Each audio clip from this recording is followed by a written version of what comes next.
Narito ang mga pinakamainit na balita ngayong tanghali. Cayetano Black, nagsasagawa ng tinawag nilang flood control scandal hearing. Nagpumilit makapasok sa plenaryo.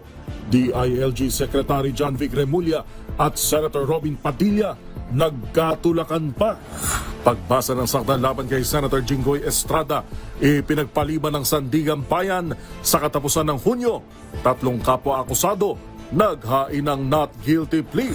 Baksak presyong tingi-tinging school supplies, patok sa mga mamimili sa Divisoria, ilang araw bago ang pasukan. Sa MBC TV correspondents, ex-convict balik selda. Mahigit 2.1 milyong pisong halaga ng shabu nasamsam sa Bataan. Sa MBC TV Sports, Jeric Ahanmisi maglalaro para sa San Miguel Beermen kapalit ni Huami Chongson. Gilas Pilipinas lalaban sa Australia at New Zealand nang wala ang 2 key players. At sa showbiz spotted, netizens napansing no ring si Bea Alonzo sa latest post kasunod ng mga espekulasyon na hindi natuloy ang kasal nito sa Spain.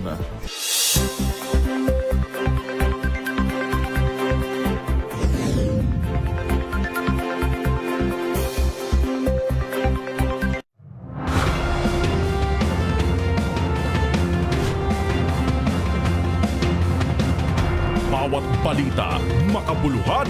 Bawat kwento, makapangyarihan. Boses ng Pilipino para sa Pilipino. Live mula sa MBC TV Studio. MBC TV Network News.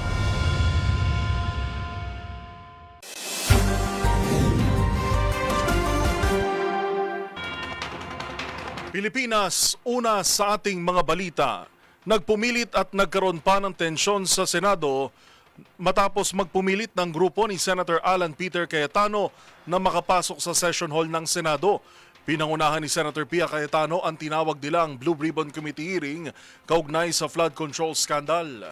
Maliban sa magkapatid na Cayetano, kabilang sa mga dumalong senador, sina Senator Loren Legarda, Amy Marcos, Rodante Marcoleta at Senator Robin Hood Padilla. Una rito nagkagit-gitan at nagkatulakan sina Senator Robin Padilla at Interior Secretary John Vic Remulla habang papasok ng plenary hall. Ang briefing doon sa session hall kasama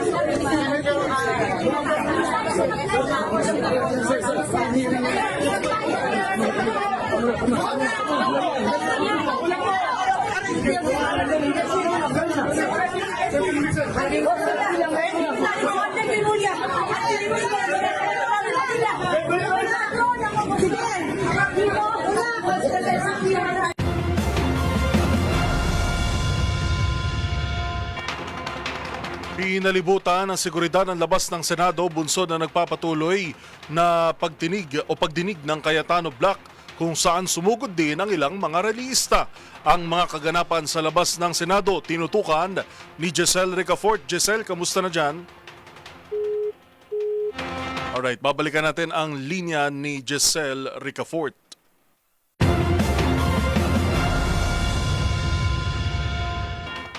Ipinagpaliban sa June 30 ng Sandigan Bayan ang pagbabasa ng sakda laban kay Senator Jinggoy Estrada para sa mga kasong may kinalaman sa flood control scandal. Ang 3 na kanyang kapwa-akusado naghain naman ng non-guilty plea. Ang buong detalye ihahatid ni Val Gonzalez. Muling nagtakda ang mga mahistrado ng Sandigan Bayan 5th Division ng panibagong araw para basahan ng sakdal si Senador Jinggoy Estrada.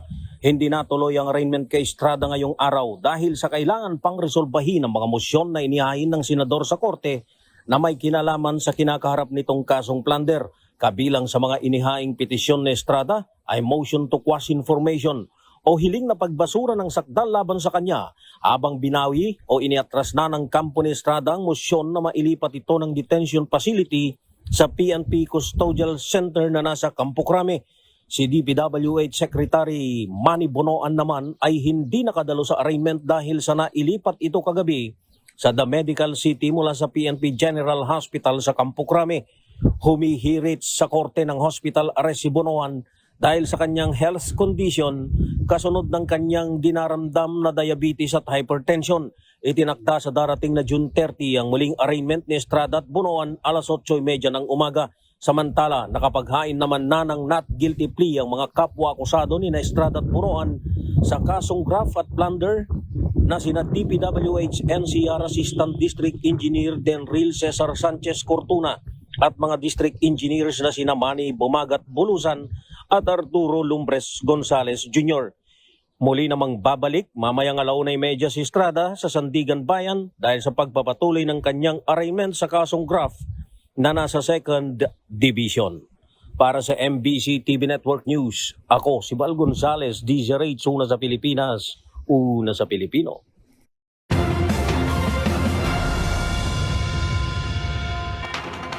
Pinalibutan ng seguridad ang labas ng Senado bunsod ng nagpapatuloy na pagdinig ng Cayetano Black kung saan sumugod din ang mga ralista. Ang mga kaganapan sa labas ng Senado, tinutukan ni Giselle Ricafort. Giselle? Yuwel, 2,000 pulis na yung nakabarikada sa labas ng Senado ngayong kabi-kabila yung mga kilos protesta dito. Ayon kay NCRPO Director Major General Anthony Abirin, preventive security measure lamang ito, kasabay na rin ang pagdinig doon sa anomalya sa mga proyekto sa flood control. Yung mga lumalabas sa barikada kahit pamilya yan, hindi na pinababalik sa loob, partikular dito sa labas ng Senate gate dahil lockdown daw yung mga kapulisan. Halos 400 na rallyista yung sumugod dito kanina para ipanawagan yung pagbibitiw ni Senate President Alan Peter Cayetano. Bitbit yung mga placard at tarpaulin iginiit ng mga miyembro ng Sandugo na kung may kaunti pang niya si Cayetano, buwaba na siya sa posisyon. Pakinggan natin yung isa sa mga demonstradora. Ang bayan, ang tihan. Yun daw si Tao, hindi daw majority. Labing-isa sila daw sila kayong mayorya So, respetuhin na lang yan kung mayroon pa siyang hiya. Kasabay nito yung pagsaludo nila kay Senator Chis Escudero na siyang dahilan ng forum kahapon. Nananawagan din yung mga taga-suporta ng Pangulo ng agarang impeachment trial laban kay VP Sara Duterte at pag-aresto kay Senator Bato de la Rosa at bitbitin patungo sa The Hague, Netherlands. Bukod sa paghilera dito sa northbound ng Jokno Boulevard sa Pasay City, idinaan ng mga rallyist ang mga supporter ng Pangulo sa pag-iindak, pag-zumba, yung kanilang panawagan sa Senado at pagpapahayag ng suporta sa administrasyon. Sa ambush interview naman, iginiit ni dating Congressman Mike Defensor na layon daw ng gulo sa Senado na patahimikin, huwag pagsalitain yung 18 na nagpakilala ng mga dating sundalo. Pakinggan natin si dating Congressman Mike Defensor. Mag-away sila doon, di ba? The senators will have to decide. Pero ang posisyon namin, tuloy dapat ang Blue Ribbon Committee hearing. Noon ko pa sinasabi, itong away ng Senado, dahil sa Blue Ribbon Committee hearing, ayaw nilang pagsalitain yung 18 Marines. But nonetheless, nandito kami, hindi naman kami resource person. Yung mga sundalo nasa loob na. Nagkikilos protesta pa rin ngayon yung mga taga-suporta ni Senator Bato de la Rosa naman habang nakaabang din dito yung mga supporter ng dati umanong mga marine. Pinapasok na rin matapos yung halos 1 oras yung mga mamamahayag naman na nagko-cover sa loob ng Senado na kanina nga hinarang hindi pinapapasok ng mga security guard dito yan sa mataas na kapulungan. Para sa MBC TV Network News, ito si Giselle Ricafort. Para sa DZRH, una sa Pilipinas, una sa Pilipino. Maraming salamat, Giselle. Mamaya ho, antabayanan nyo ang report sa loob naman ng Senado na tinutukan ni Raymond Dadpaas.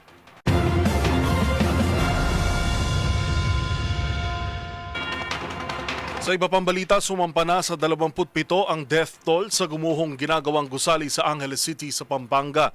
Ito'y makaraang makarecover ang mga otoridad ng ng 2 pang bangkay pasado alas 6 at alas 7 kagabi.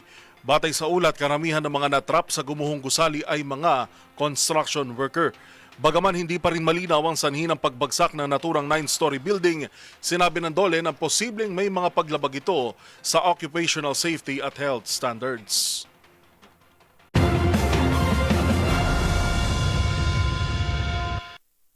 Nabigong Pilipinas na makuha ang non-permanent seat sa United Nations Security Council para sa 2027-2028 term. Sa ikaapat na round ng voting, nakakuha ang Kyrgyzstan ng 142 boto, lampas sa kinakailangan 2/3 majority, habang ang Pilipinas ay nakakuha lamang ng 49 votes. Sa mga naunang round ng botohan, na natiling mas mataas ang nakuha ng Kyrgyzstan sa bawat round, habang hindi rin nakalusot ang Pilipinas sa kinakailangang 128 votes para makuha ang upuan para sa Asia-Pacific Group. Ang eleksyon ay bahagi ng pagpili sa 5 non-permanent members ng 15-seat Security Council para sa susunod na 2 taon, kung saan napili rin ang Austria, Portugal, Trinidad and Tobago at Zimbabwe.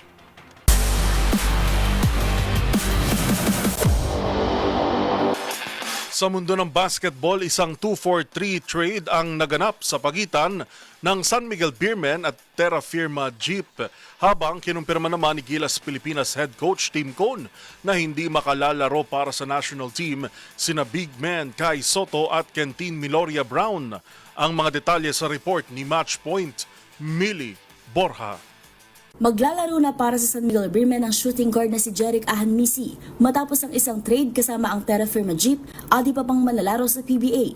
Sa nasabing trade, ibinigay ng Jeep si Ahanmisi kapalit ni veteran playmaker Huwami Chongson. Isa itong 2-4-3 trade dahil kabilang din sa deal ang rookie na si Chris Miller ng San Miguel at sophomore na si Paulo Hernandez ng Terra Firma. Si Ahanmisi, 28 years old, ay dati nang nailipat sa Terra Firma mula sa Magnolia Hotshots sa simula ng season 50. Samantala, si Chongson ay muling babalik sa Terra Firma kung saan siya rin ay dating naging isa sa mga core player bago ito nailipat sa San Miguel kasama si Andreas Cahilig, kapalit ni na Terence Romeo at Vic Manuel. Samantala, sa mundo pa rin ng basketball, isang shake-up ang nangyari sa lineup ng Gilas Pilipinas para sa paparating na FIBA World Cup qualifiers window dahil sa pagkawala ng 2 key players. Kinumpirma ni head coach Tim Cone na hindi makalalaro sina Kentin Miloria Brown at Kai Soto sa susunod na mga laro ng national team. Ayon kay Cone, si Miloria Brown ay sumasailalim sa back surgery sa Japan, habang si Soto naman ay tututok sa kanyang paglalaro sa NBA Summer League bilang bahagi ng kanyang NBA dream.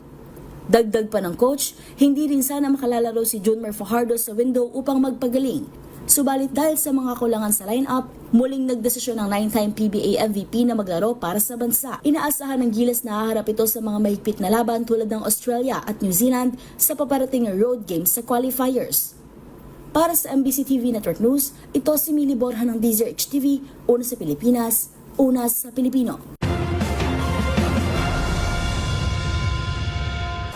Narito ang mga balitang dapat ninyong abangan na mga transaksyon ng militar para sa external defense ng bansa. Paralisado rin sa kawalan ng quorum sa Senado. Sa MBC TV Global, drone attack tumama sa pampasaherong bus sa Ukraine. 8 patay, 11 sugatan. At sa showbiz spotted, Bini Aya may nilinaw sa kanilang relationship status ng aktor na si Kyle Etchari. Lahat ng yan sa pagbabalik ng MBC TV Network News.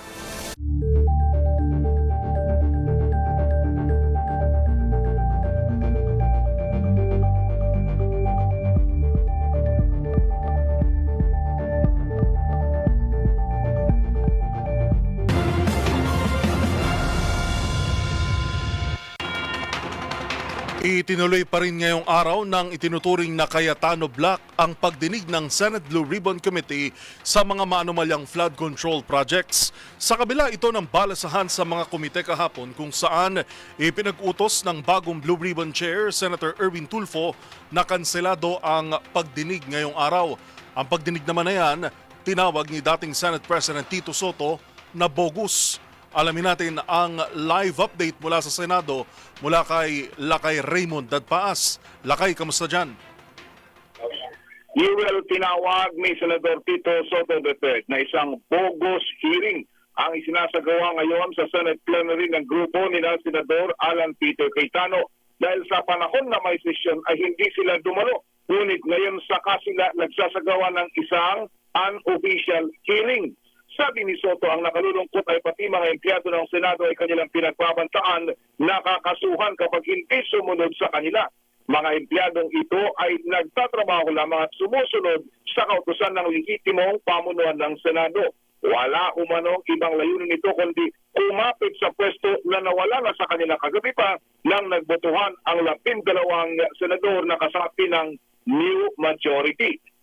Sa pagdinig sa session hall na humaharap ang 18 umunoy mga dating sundalo, nanindigan si Senator Alan Peter Cayetano na legal ang kanilang ginagawa at dapat lahat na may empleyado ng Senado ay sumunod sa kanila.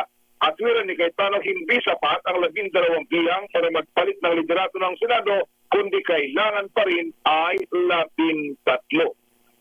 Kinundina naman na makasapi ng Senate media ang akusasyon ni Senador Rodante Marcoleta na bayaran ng makasapi ng media kaya hindi lumalabas ang mga katotohanan hinggil sa isyu ng flood control scandal. Ang mga kasapi ng media nagtatrabaho hindi pabor sa isang politiko, partido o grupo. Kaya hindi dapat madamay sa bangga ng anumang grupo sa politika.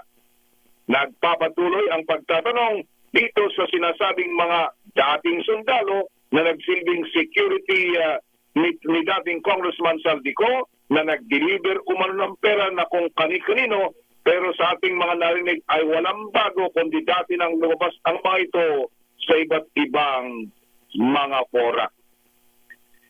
Para sa MBC TV Network News, ito si RH28 Raymond Advance para sa DIT. Nag-uulat ng live mula sa Senado. Maraming salamat, Lakay Raymond Dadpaas.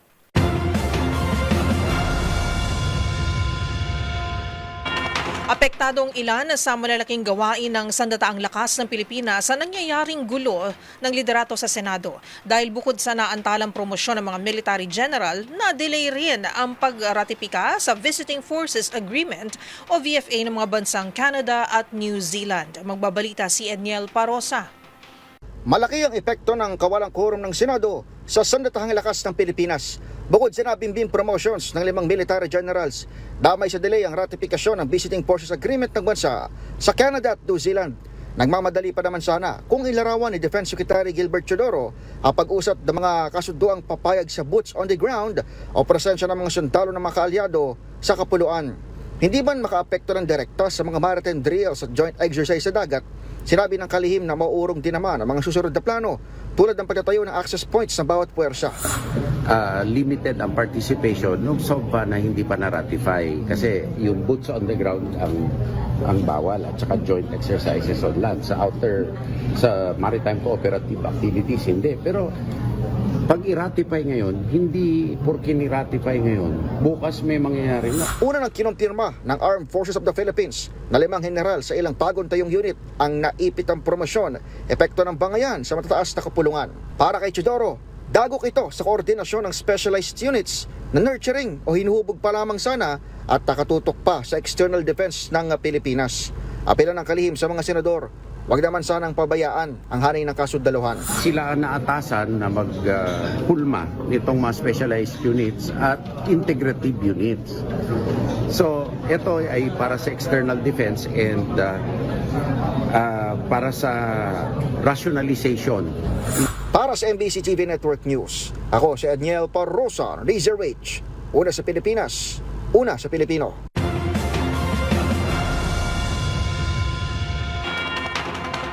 Umaasa naman si House Speaker Bogie D na magkakaroon ng magandang koordinasyon ang pagtayo ni Senator Sherwin Gatchalian bilang acting president. Ayon kay D, kailangan ng bansa ang isang fully functioning na Senado upang magampanan ang kanilang mga constitutional duty.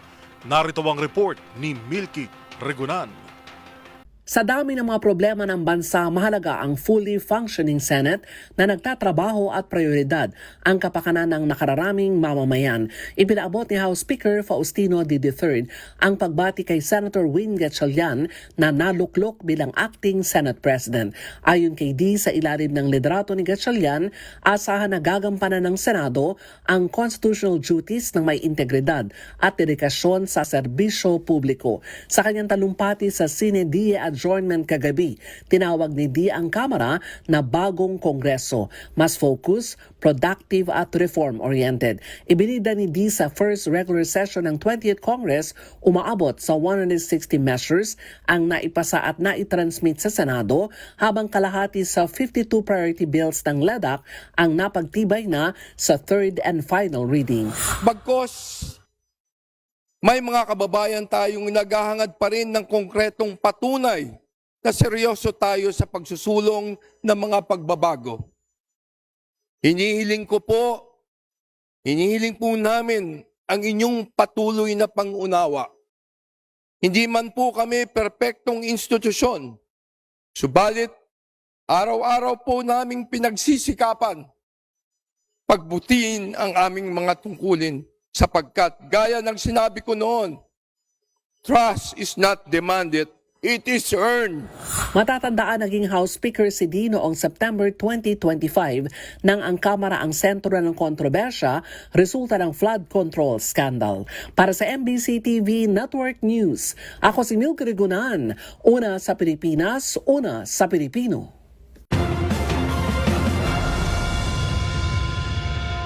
Aprobado na sa ikatlo at huling pagbasa ng Kamara ang panukalang ipagbawal ang political dynasty sa bansa. Sa botong 267 na pabor, 20 rito ang tutol at 7 abstain, pumasa ang House Bill 8369. Sa ilalim ng panukala, bawal ang mag-asawa at mga kamag-anak hanggang second degree of consanguinity at affinity na sabay na tumakbo o humawak ng elective post. Inaatasan din ang mga kandidato na magsumite ng affidavit tungkol sa kanilang family ties na maaaring lumabas sa anti-dynasty rule. Samantala, tinawag ni Representative Chel Jokno na peke ang anti-dynasty bill dahil marami pa rin umanong mamuno ang isang pamilya sa iba't ibang antas ng pamahalaan. Giit ni Jokno, maaari pa rin magbaba ng kontrata at proyektong isang mambabatas para sa kanyang kapatid na gobernador. Anya, taliwas ito sa diwa ng konstitusyon na ginawa pang legal ang dinastiya.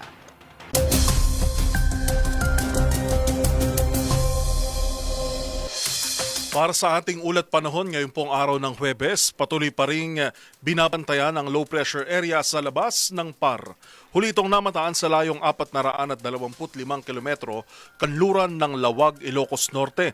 Maliit ang tsansa nito na maging bagyo sa loob ng 24 na oras at kumikilos pa northeastward. Wala itong direktang epekto sa ating kalupaan, ngunit makararanas pa rin tayo ng mga pagulan na hinihila naman ng hanging habagat pa northern at central Luzon.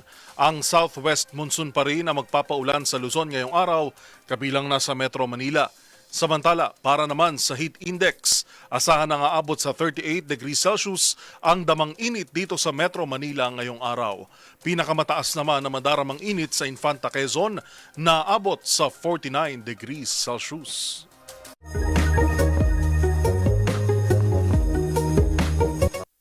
Usapang trivia naman tayo, bukod sa gulong-gulong buhok, medyo wala pa sa wisyo at tulala, isa sa senyales na tayo ay bagong gising ay ang pagkakaroon natin ng mga muta sa mata. Karaniwan itong kaunti lang at minsan pa nga ay mahirap tanggalin. Pero alamin na this, bakit nga ba tayo nagkakaroon ng muta sa mata?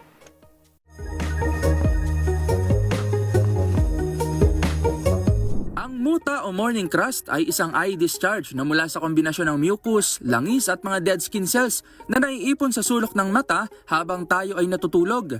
Nabubuo ito kapag hindi na ilalabas ng luha ang mga dumi habang tayo ay nakapikit. Kapag tayo naman ay gising, kusa itong nawawala o nahuhugasan sa pamamagitan ng ating pagkurap. Normal ang pagkakaroon ng muta ng tao. Karaniwan itong kaunti lang, maputi o bahagyang dilaw at walang sakit o pamumula. Pero kapag sobra, makapal o may kasama ng pamamaga, maaari na itong maging senyales ng impeksyon tulad ng conjunctivitis o sore eyes. At alam nyo ba na ang ating mga muta ay bahagi rin ng natural na proteksyon ng ating mga mata laban sa dumi at mapanatili ang moist ng mata habang tayo ay natutulog.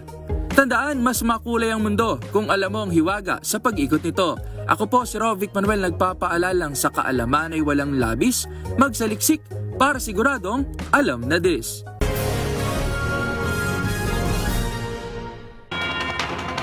Nasawi ang 8 pasahero at 11 ang sugatan sa Ukraine matapos tamaan ng isang drone ang sinasakyang pampasaherong bus. Yan at ang iba pang napapanahong balita mula sa iba't ibang panig ng mundo sa Global Headlines Report ni James Galange. Balita mula sa Ukraine, sa pool sa CCTV ang pagtama ng isang drone sa isang pampaserong bus kung saan 8 ang nasawi at 11 naman ang sugatan. Ayon sa mga otoridad, saktong tumama ang drone nang huminto ang bus para magsakay ng pasahero sa bahagi ng Russian-controlled territory sa Ukraine sa Donetsk region. Isinisisi ng Russian forces sa Ukraine na naturang pag-atake na kanilang inilarawan bilang isang hindi makataong agresyon. Gayunman, wala pang inilalabas sa pahayag ang Kiev kaugnay ng naturang insidente. Samantala, balita naman mula sa Argentina. Tinataya na sa 10,000 mga kabataan na nagtipon-tipon sa harap ng National Congress Square sa Buenos Aires para magprotesta laban sa panibagong kaso na naman ng teenage femicide o pamamaslang sa mga kabataan dahil sa kanilang kasarian. Ito'y kasunod ng pagpatay sa 14 anyos na babae sa probinsya ng Cordoba kung saan kasalukuyang gumugulang pa ang investigasyon, gayon din ang pagtaas ng kaso ng violence against women sa kanilang bansa. May 2015 nang huling maitala ang kaso ng teenage femicide kung saan isang 14-year-old na babae na buntis ang pinaslang naman ng kanyang nobyo. Mula noon, nag-imit siya na ang naturang kaso na siya nagbunga na mayigit 1 dekadang protesta sa Argentina na may panawagang ni una menos na ang ibig sabihin sa Ingles ay not one women less. At sa iba pang balita, sa botong 215 at 208, nagkasundo ang United States House of Representatives at nagpasa ng panibagong bill para itigil ng operasyon ng Amerika sa digmaan nito kontra Iran. Paliwanag ng mga mambabatas, masyado na anilang maggasto sa naturang sigalot sa gitnang silangan kaya nais silang pigilan si US President Donald Trump, kasabay na rin na lumalaking pangamba ng ilan sa kanyang mga kapartido. Pero dadaan muna sa Senado ang naturang resolusyon kung saan nangunguna pa rin ang mga Republican. Ngayon din may kapangyarihan si Trump na i-veto ang naturang panukala. At yan ang mga nakakalap nating balita mula sa iba't ibang panig ng mundo. Para sa MBC TV Network News, ito si James Galange ng DZRH TV, una sa Pilipinas, una sa Pilipino.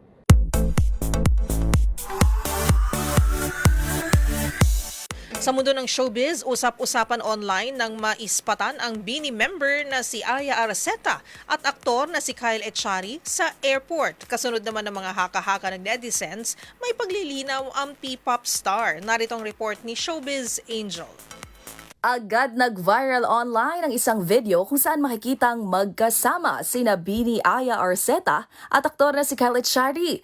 Kinunan ito sa Mactan, Cebu International Airport. Marami naman ang agad na curious kung may something nga ba sa dalawa. Pero ang P-pop star agad tinuldukan ng mga haka-haka ng netizens. Say ni Aya, huwag na raw bigyan ng mali siya gayong magkaibigan at kapwa Cebuano sila ng aktor. Ang visual at main rapper ng BINI ay nasa Cebu kamakailan para sa isang event. Kung matatandaan noong nakaraang taon nang malink naman ito sa basketballistang si Kaylan Tiongson. Habang sa isang vlog ni Maricel Soriano, nilinaw naman ni Kyle Echari na friends lang din sila nang iniuugnay naman sa kanyang si Kai Montinola.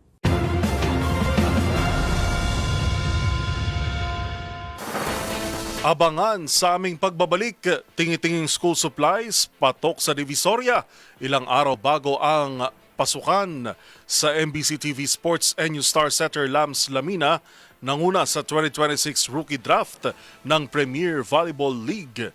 At sa hoy bawal yan paghingi ng koleksyon sa mga paaralan, bakit nga ba ipinagbabawal ng DepEd? Yan at marami pang iba sa pagbabalik ng MBC TV Network News.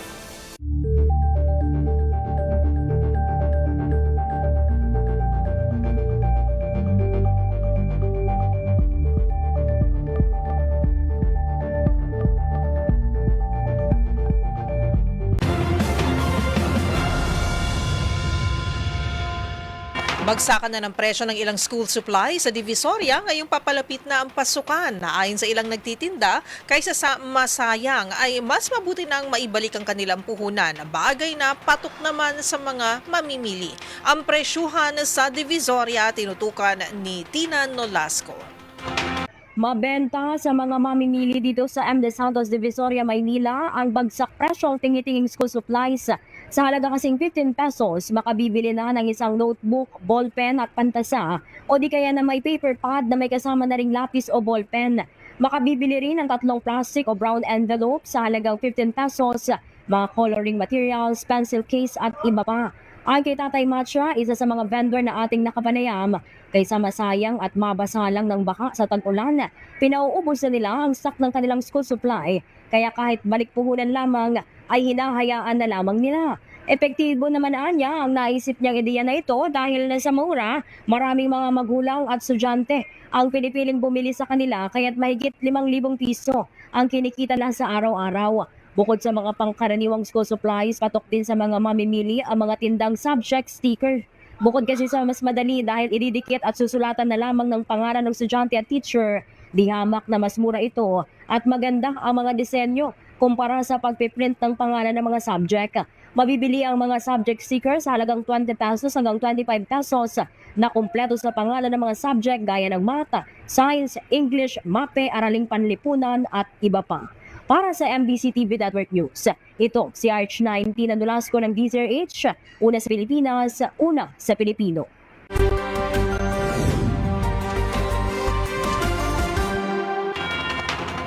Balikulungan ngayon ang isang lalaki na dati nang nakonvict sa illegal na droga matapos mahulihan ng aabot sa higit 2 milyong pisong halaga ng hinihinalang shabu sa Limay, Bataan. Yan at ang iba pang rumarapidong balita mula sa probinsya, hatid ng iba't ibang istasyon sa ilalim ng MBC Media Group. Arestado ang 63 anyos na isang ex-convict na itinuturing na isang high-value individual, SBI, sa isinagawang bypass operation ng Limay Municipal Police Station bandang alas 7:15 kagabi sa Barangay Alangan, Limay, Bataan. Kinilala ang suspect sa alias na Wilfredo, residente ng Barangay Kabkabin, Maribeles, Bataan, sa operasyon ng Limay Municipal Police Station sa pamumuno ni Chief of Police Police Major JB Albert Dicen. Matagumpay nilang na-aresto ang suspect matapos umanong magbenta ng isa sa siya ng hininalang shabu sa isang pusher buyer kapalit ng bypass money.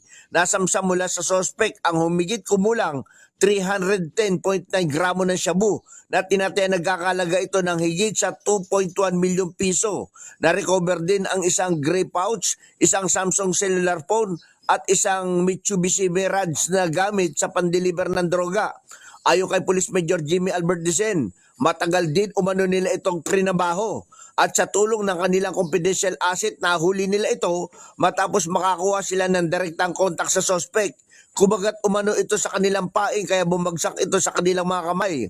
Ayon pa kay Major Dicen, ika-4 na pagkakataon na umano ito ng pagkakahuli ng suspect sa kaparehong kaso sa droga.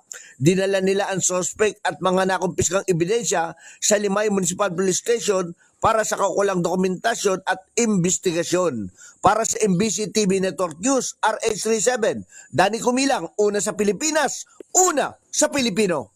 Umabot sa 1,276 na mga lumabag sa batas ng aresto ng Police Regional Office 8 sa sinagawang pinaigting na kampanya kontra kriminalidad sa buong Eastern Visayas sa loob ng isang buwan.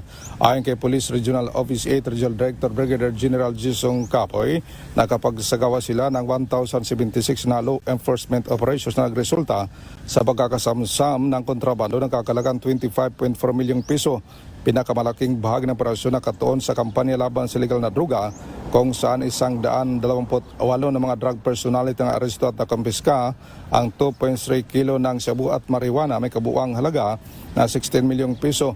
Naresto rin ang 478 na wanted persons, kabilang ng 83 na most wanted individual. Sa kampanya naman laban sa illegal na pangisda, 242 na violators ang nahuli habang mahigit 6.7 milyong pisong halaga ng fishing paraphernalia na kumpiska. Patuloy rin ang operasyon laban sa legal na pagtutroso, sugal, smuggling at paglaganap ng mga loose firearms. Ayon kay General Capo, yung papatuloy ang mas pinagting intelligence drive-in operations upang panatiling kapayapaan at seguridad sa buong Eastern Visayas. Ito si Arstar Tito Jimmy Angay-Angay para sa DZRH, una sa Pilipinas, una sa Pilipino. Nasa likod ngayon ng Rias na bakal ng Binmari Police Station ang top 1 most wanted person provincial level at top 2 municipal level na 43 anyos na lalaki na residente ng nasabing bayan. Sa ulat ni Binmari OIC Chief of Police Lieutenant Colonel Lister Laigo na nakarating sa tanggapan ni OIC Provincial Director Colonel Dennis De Leon, pinangunahan ng tropa ng Provincial Intelligence Unit ng Pangasinan PPO in coordination with the Provincial Intelligence Team ng Pangasinan at Binmali Police Station ang pag-aresto sa akusado sa Barangay Baybay Lopez, Binmali sa bisa ng warrant of arrest na pinalabas ng Regional Trial Court First Judicial Region Branch 68 Lingayen, Pangasinan para sa 3 counts of statutory rape with no bail bond recommended. Binigyan din ni OIC Provincial Director Colonel De Leon na ang Pangasinan PPO ay nananatiling matatag ang paninindigan sa paghahabol sa mga wanted person upang mabigyan ng katarungan ang kanilang na biktima at katahimikan na rin sa buong lalawigan. Mula sa Action Radio Pangasinan para sa MBC TV Network News, ito si Freddy Pajardo, Aris 32 na sa Pilipinas, una sa Pilipino. Nagkaisa ang iba't ibang ahensya ng pamahalaan upang tiyakin ang ligtas at maayos na pagbubukas ng klase para sa school year 2026-2027 sa Davao Region. Pinangunahan ni Department of Education 11 Regional Director Alan Farnazo ang isinagawang koordinasyon kasama ang mga kinatawan mula sa Department of Trade and Industry, Land Transportation Office 11, City Traffic and Transport Management Office, mga lokal na pamahalaan, Philippine National Police, Armed Forces of the Philippines, at iba pang ahensya ng gobyerno. Sa pulong, tinalakay ang mga hakbang upang matiyak ang kaligtasan at kapakanan ng mga mag-aaral sa kailang pababalik sa paaralan. Ayon kay Farnazo, mahalaga ang pagtutulungan ng iba't ibang ahensya upang masuportahan ang mga programa ng DepEd at matiyak na ligtas ang pagpasok ng mga kabataan sa paaralan. Dagdag pa niya, nakahanda ng DepEd 11 para sa pagbubukas ng klase sa Hunyo 8, 2026 kung saan inaasahang nasa pagitan ng 1.45 milyon hanggang 1.5 milyong mag-aaral mula sa mga publiko at pribadong paaralan sa ilalim ng K-12 program ang papasok sa buong rehiyon. Tiniyak din ng mga katuwang ng ahensya ang kailang suporta upang maging maayos, ligtas at matagumpay ang pagbabalik eskwela ng mga estudyante sa Davao Region. Para sa MBC TV Network News, ito si June Suter. Una sa Pilipinas, una sa Pilipino. Inaresto ng pulis sa Calbayog ang itinuturing na top 5 most wanted person sa regional level ng Eastern Visayas. Isa itong senior citizen na nahaharap sa kasong sexual assault. Ayon sa ulat ng PNP Calbayog, dagsaan ni Persa sa pag-aaristo ang otoridad ng Tinambakan Substation Police kasama ang Calbayog City Police Station at ang Provincial Investigation and Detective Management Unit. Ang nasabing top 5 most wanted person regional level na nakip sa isang manhunt operation na naganap sa Purok 3 sa Barangay Cagsalawsaw na naturang lugar ng Calbayog City sa Samar. Kinilala ito sa kanyang alias na si Cano, 64 anyos, residente ng Purok 7, Barangay Cagnipa, Tinambakan District, Calbayog, Samar. Sangkot ito sa sexual assault at inisyuhan ng korte na arestuhin ng Regional Trial Court at Judicial Region Branch 31, Calbayog City. Gayon pa man, may piyansa na inilagak ang korte halagang 200,000 pesos para sa pansamantalang kalayaan ng nasabing akusado. Dinala ito sa Calbayog City Police Station at nakatakdang i-turnover muli sa korte. Mula sa MBC TV Network News, RH34 Jane Galit Bantayan ng DZRH. Una sa Pilipinas, una sa Pilipino.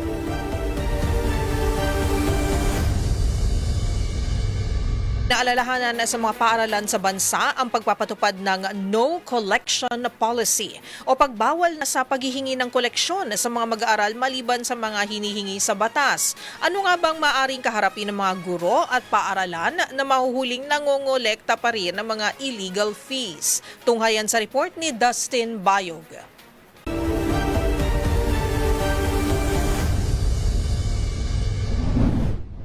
Ngayong balik sa eskwela na naman ng mga mag-aaral sa bansa, isang paalala na may bida-bida nagbabawal ng Department of Education o DepEd ang paniningil ng kahit anong fees sa mga estudyante sa publiko man o pribadong paaralan. Ito ay ayon sa Memorandum Order No. 41 kung saan iginit ang DepEd ang no collection policy na hindi nagpapaintulot ng pagbebenta ng mga tiket, pagbabayad para sa proyekto at anumang koleksyon maliban sa mga membership fee ng Red Cross, Boy Scout at Girl Scout of the Philippines. Ito ay sang-ayon naman sa Republic Act No. 4206 o the Act Prohibiting the Collection of Contributions from School Children of Public Primary and Intermediate Schools. Ang sinumang mahuling lumabag dito ay maaaring patawan ng multa na 50 to 100 pesos o pagkakakulong ng hindi higit sa isang buwan. maaari naman pagkakakulong at multa ang ipataw sa may sala depende sa desisyon ng korte. Nakasaad din sa Section 6 ng Republic Act No. 7836 na nararapat sumunod at umangkop ang mga guro sa kanilang Code of Ethics kung saan nakasada pinagbabawal ang mga ganitong practice. Ang sinumang guro na mahuling sangkot sa ganitong gawi ay makakatanggap ng disciplinary action kung sa maaaring tanggalan ng Certification of Registration and License bilang isang guro at suspindihin sa trabaho o sa pagtuturo. Samantala, para naman sa kapakanan ng mga guro, ay binigyan din ng DepEd ang pagpapatupad ng no collection policy upang hindi saluhin ng mga guro ang gastos ngayong nasa gitna tayo ng brigada eskwela. Ito ay upang masiguro na focus lamang sila sa pagtuturo at iba pang naayong trabaho at hindi maging responsibilidad ang mga gastos sa kanilang mga silid-aralan. Kaya kung meron pa kayo nakikitang pinagbabawal na akto o mayroon kayong reklamo, itag nyo kami sa DZRH. Hoy! Bawal ya!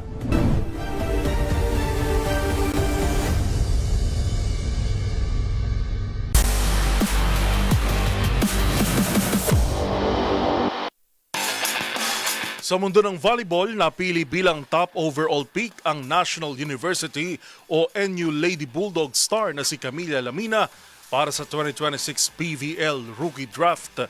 Ang 24-year-old setter maglalaro para sa Galleries Tower High Risers. Ang mga detalye sa report ni Matchpoint, Millie Borja. Pinili ng Galleries Tower High Risers si Lams Lamina bilang number 1 overall pick sa 2026 PVL Rookie Draft na ginanap noong Miyerkules sa Novotel, Manila. Inaasahang madadala ng 24-year-old setter mula Guimaras ang kanyang husay sa loob ng court matapos tulungan ng National University na makamit ng ikatlong UAAP Championship at magwagi ng 2 Best Setter Awards. Sa pagiging top pick, siya na ang naging ikatlong manlalaro mula sa Nazareth School of National University na napiling unang overall pick sa PVL Draft, kasunod ni Natea Gagate noong 2024 at Bella Belen noong 2025. Samantala, pinili ng Capital One Solar Spikers sa University of Santo Tomas de Bero Det Pipito bilang ikalawang overall pick. Habang napunta naman sa Chocomucho Flying Titans si Far Eastern University setter Tin Obaldo sa ikatlong pwesto. Napili naman ng Zeus Coffee Thunderbells si Mapua standout Aliana Ong bilang ika-4 na overall pick. Ang pinakamataas na naging seleksyon para sa isang NCAA player sa kasaysayan ng draft. Narito naman ang buong listahan ng mga nakapasok sa PVL Rookie Draft. Nakatakdang magsimula ang PVL On Tours sa Hunyo kung saan inaasahan ng pagpapakitang gilis ng mga bagong manlalaro, maging ang roster shake-up sa iba't ibang kupunan. At yan ang mga latest updates sa mundo ng sports. Para sa MBC TV Network News, ito si Millie Borja ng DZRH TV, una sa Pilipinas, una sa Pilipino.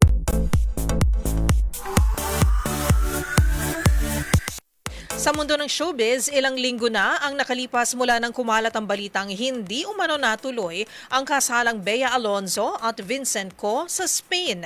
Kasunod naman yan, hindi nakaligtas sa matatalas na mata ng netizens na wala raw suot na singsing ang aktres sa kanyang latest post. Narito ang report ni Showbiz Angel. Kasunod ng mga usap-usapang hindi natuloy ang kasal ni Bea Alonzo at negosyanteng si Vincent Co sa Spain, hindi nakaligtas sa matatalas na mata ng netizens ang latest post ng aktres. Sa kanyang Instagram, laman ng ilang pictures mula sa Europe trip at may caption na a few randoms, napansin ng ilan na wala raw suot na singsing si Bea. Saingan ng isang fan, still beautiful with or without the ring. Habang may nagsabi namang ang dami raw agad ng iintriga, wala naman anyang kumpirmasyon mula mismo sa dalawa kung totoong noong Mayo ang wedding. Gunita na noong naang buwan ng umug na hindi natuloy ang kasalang Bea at Vincent dahil sa umanig issue na magkasintahan sa kanilang prenuptial agreement.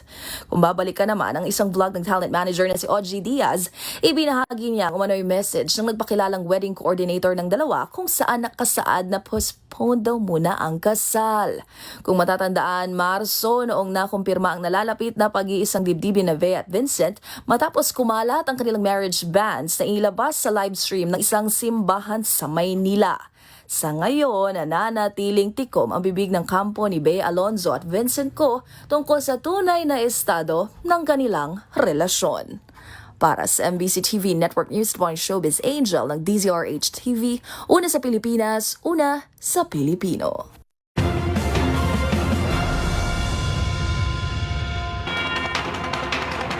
At iyan po ang mga balitang aming nakalap ngayong araw ng Huwebes pa lang. Huwebes na. Pero sa dami ng mga nangyayari ngayon sa Senado na Pakiramdam mo, Biyernes na. Biyernes na.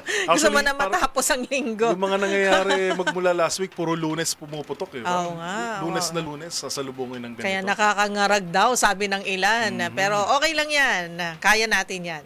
Ito po si Yuel Reyes. At ako naman po si Karen Oyong. Magkita-kita tayong muli bukas, araw na ng Biyernes, para sa mga balitang makabuluhan, mga kwentong makapangyarihan. Hatid ang boses ng Pilipino para sa Pilipino. Ito ang MBC TV Network News. Una sa Pilipinas, una sa Pilipino.